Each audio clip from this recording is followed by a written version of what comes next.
I bought Amanda a house with your credit card. My mother-in-law's voice dripped with smug satisfaction through the phone. What are you going to do about it? I gripped my office desk, steadying myself as the implications of her words sank in. Victoria Bennett, my mother-in-law of 5 years, had finally crossed a line there was no coming back from. A lovely 3-bedroom in River Heights, she continued, clearly delighted by my silence. Amanda deserves a proper home, not that tiny apartment you keep complaining about. I simply help things along.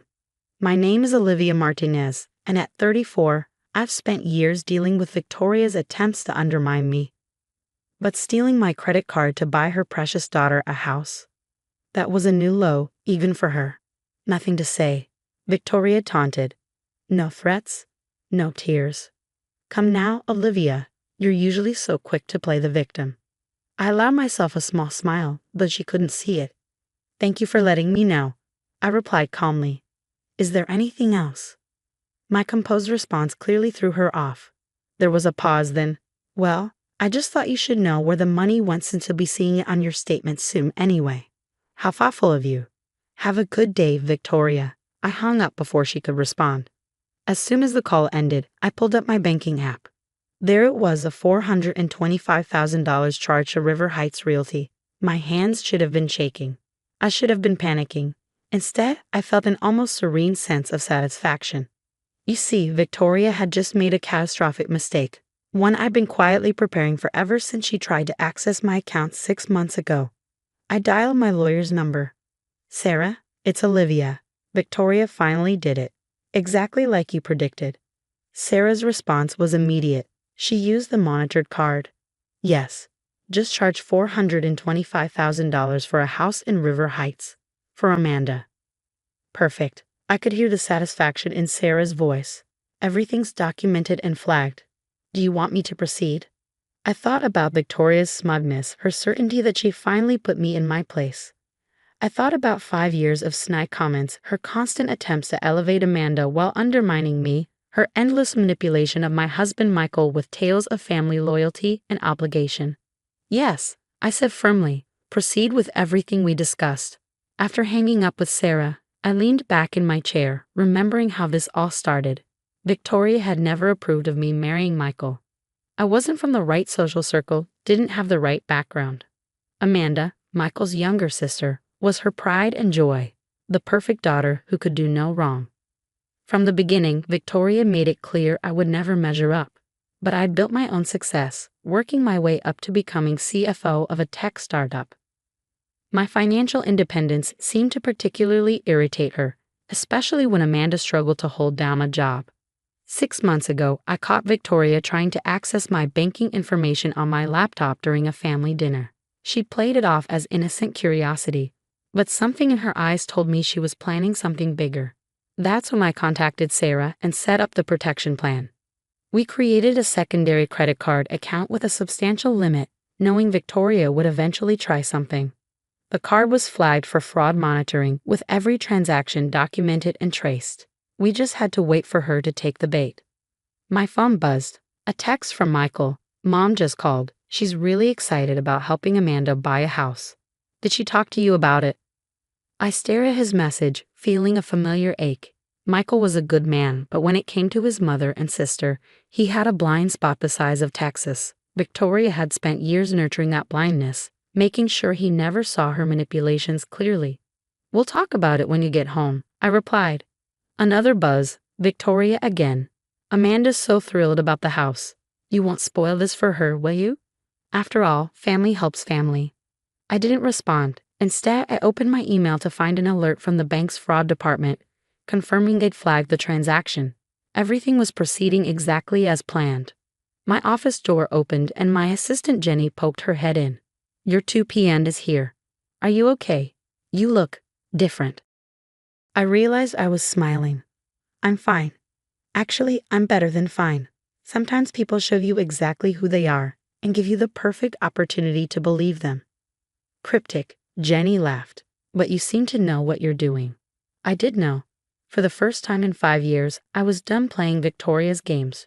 She thought she'd finally beaten me, forced me into a corner where I have to give in to avoid family drama. Instead, she'd walked right into a trap of her own making. The next few days would show Victoria exactly who she was dealing with. And this time, there would be no manipulating her way out of the consequences. I straightened my jacket and stood up. Time for my 2 p.m. After all, life goes on, even when your mother-in-law commits credit card fraud. But first, I sent one quick text to Sarah. Make sure the police report includes every detail. I want the charges to stick. Victoria had always underestimated me. She was about to learn that was a very expensive mistake. Michael arrived home late that evening, his face tense. I was in the kitchen, calmly preparing dinner when he walked in. Olivia, we need to talk about what Mom did, he began, running a hand through his hair. I know she should have discussed it with us first, but Amanda really needs this house. Maybe we can work something out. I turned to face my husband, taking in his pleading expression. Victoria's influence was written all over his words. Work something out. I kept my voice level.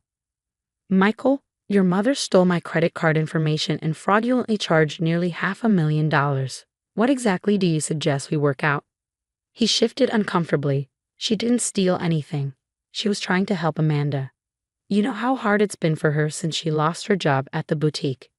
The boutique she was fired from for taking merchandise? I reminded him. Just like the 3 jobs before that. That was a misunderstanding, Michael protested weakly. Besides, Mom said she'll help with the payments. She just needed your credit to secure the house before someone else bought it. Before I could respond, my phone buzzed. A text from Sarah. Police report filed. The fraud department has frozen the transaction. Expect fallout within the hour. Right on cue, the doorbell rang. Michael opened it to find 2 police officers standing on our porch. Mrs. Martinez? One of them asked. I'm Officer Torres. We're here about a reported credit card fraud involving a real estate purchase. Michael's face paled. Fraud? Olivia, what did you do? What did I do? I stood up straight, meeting his gaze. I reported a crime. Your mother stole my credit card information and made an unauthorized purchase. It's that simple. The next hour was a blur of statements and documentation. I provided the officers with everything Sarah and I had prepared. Records of Victoria's previous attempts to access my accounts, the documented fraud alerts, even screenshots of her gloating texts. Michael sat on the couch, looking shell-shocked as I explained everything to the officers. His phone kept buzzing, no doubt Victoria realizing her plan was unraveling. Just as the police were finishing up, our front door burst open. Victoria stormed in, her face red with fury. How dare you, she shrieked, pointing at me. After everything I've done for this family, you call the police? Over a simple favor? Officer Torres stepped forward. Ma'am, I need you to calm down. Calm down. Victoria laughed hysterically. This ungrateful woman is trying to ruin my daughter's life. Amanda was finally going to have something nice, something she deserves. What your daughter deserves isn't the issue, I said quietly. The issue is that you committed fraud. You stole my credit card information and made an unauthorized purchase of $425,000. It wasn't stealing. Victoria protested. I was helping family. Michael, tell them how this is just Olivia being difficult again. But Michael sat silent, still processing everything he'd learned. His mother's manipulation was finally becoming clear to him. Mrs. Bennett, Officer Torres interjected, we have documented evidence of credit card fraud. You'll need to come with us to the station to answer some questions. Victoria's face crumpled. This is all your fault, she hissed at me. You've never understood family loyalty. You've poisoned my son against me. As the officers led Victoria out, Amanda's car screeched into our driveway. She ran up to the house, mascara streaming down her face. What did you do? She screamed at me. Mom was just trying to help me. The realtor just called. The sale's been canceled. You've ruined everything. I looked at my sister-in-law, taking in her expensive designer outfit and perfectly manicured nails, all funded by Victoria's endless enabling. Your mother committed a crime, I said simply. Actions have consequences. After the police left with Victoria and Amanda stormed out, vowing revenge, Michael finally spoke. Why didn't you tell me what was happening? He asked quietly. About Mom trying to access your accounts before? I sat down beside him. Would you have believed me? Or would you have made excuses for her, like always? He was silent for a long moment, I've been blind, haven't I? All these years, the way she treated you. I always thought you were being oversensitive. She counted on that, I said. She counted on you never questioning her version of events. Michael reached for my hand. I'm so sorry, Olivia. I should have protected you. Instead, I let her manipulate everything. Before I could respond, my phone buzzed again. Sarah's update. Victoria is being charged with credit card fraud and theft. Given the amount involved, she's looking at serious consequences. Want to proceed with pressing charges? I showed Michael the message. He stared at it for a long moment before squeezing my hand. Do what you need to do, he said finally. No more excuses for her behavior. I nodded, typing my response to Sarah. Proceed with everything. It's time for Victoria to face real consequences. As I hit send, I felt a weight lift from my shoulders. For years, Victoria had played her games, confident that family loyalty would protect her from consequences. She'd underestimated not just my intelligence but my determination to end her manipulation once and for all. The house she tried to buy for Amanda would remain unsold. But more importantly, the power she held over our family was finally broken. Michael leaned back on the couch, looking exhausted. What happens now? I smiled slightly. Now, we let justice take its course. And we start building boundaries that should have been there all along. 3 months after Victoria's arrest, I sat in a courthouse watching her plea hearing. She looked smaller somehow.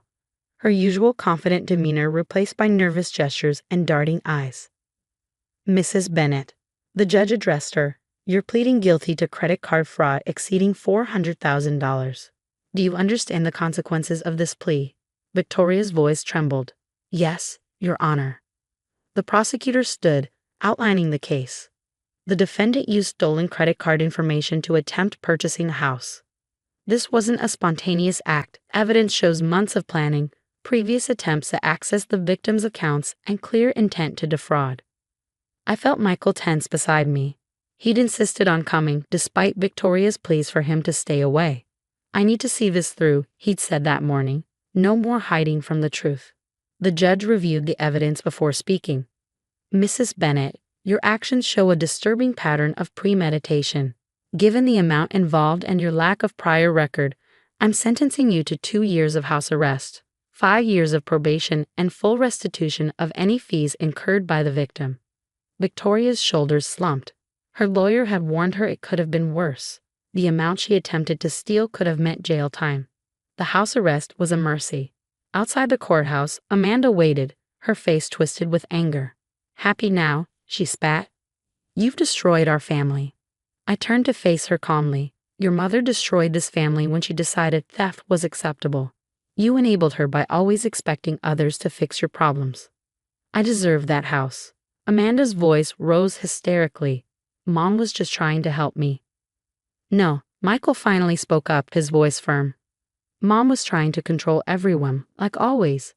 And you were happy to let her, as long as you benefited. Amanda stared at her brother in shock. This wasn't the easy manipulation she was used to. You're choosing her over your own family? I'm choosing truth over manipulation, Michael replied.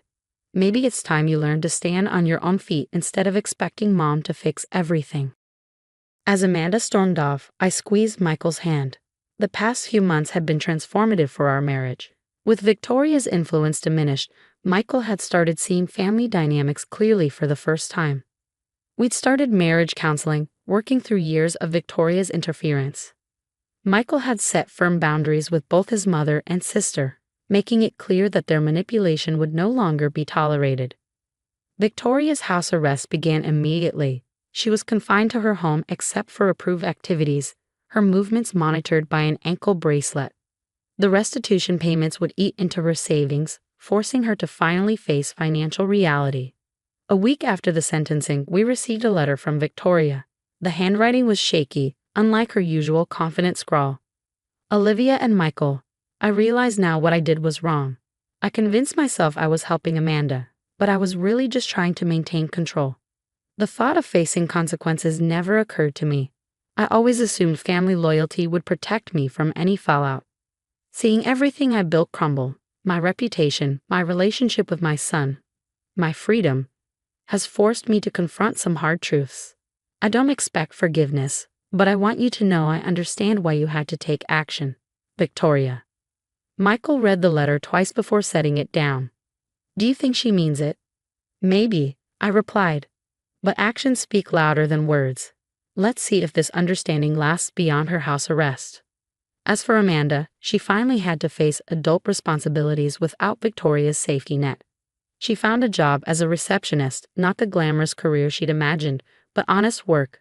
Sometimes growing up happens later than it should. Sarah called last week with an update. Victoria's making her restitution payments on time, she reported. And the fraud alert system we set up hasn't detected any new attempts to access your accounts. Good, I said. Sometimes the best lesson is having to live with the consequences of your actions. Looking back, Victoria's attempt to steal my credit card turned out to be a blessing in disguise. It forced everyone to confront the dysfunction that had poisoned our family for years. Michael found his strength, Amanda faced reality, and Victoria learned that manipulation has limits.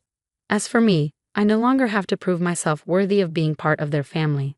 I am who I am, successful, prepared, and unwilling to be anyone's victim. Victoria's house arrest will eventually end, but the changes in our family dynamics are permanent. Sometimes it takes an explosion to clear the air. In our case, it took a fraudulent house purchase to build something stronger, a family based on truth instead of manipulation. Michael and I are expecting our first child now. Victoria will be a grandmother, but one with clear boundaries and limited influence. It's not the family story she would have written, but it's the one she created through her own actions. Sometimes the best revenge isn't revenge at all. It's simply letting justice take its course.